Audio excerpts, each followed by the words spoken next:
Hi, I'm attorney Julie Hauf.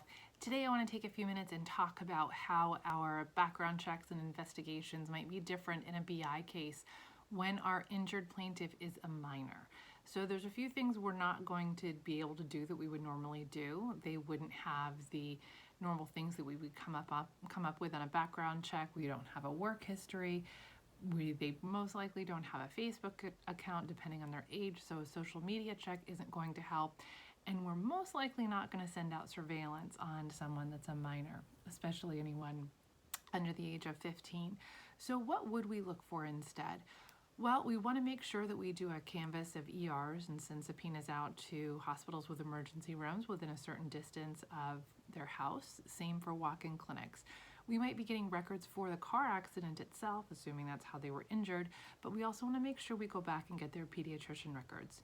School records can also be another important source of information.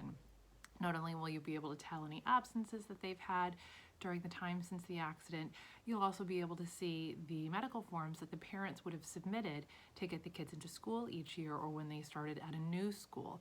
That form that's standard over the state of Florida will have sections that says, hey, school, is there anything that here's something we need to let you know about our kid.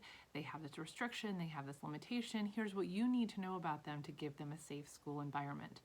What we'd also look for is the family's social media. Just because the child that you're looking at doesn't have a social media account, maybe their parents do, maybe some extended family does.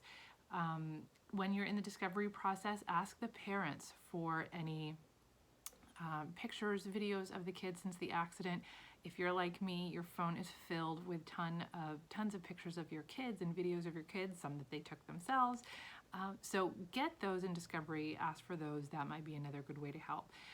The social media, that can still be a valuable source of information that you wish you would have gotten on surveillance, because a family might be posting something about a trip, going out of town, some athletic event that the child is participating in. So that's going to be a very good place to look and see if the family member setting is public, to go and find those videos showing that the child might not have the same kind of restrictions and limitations.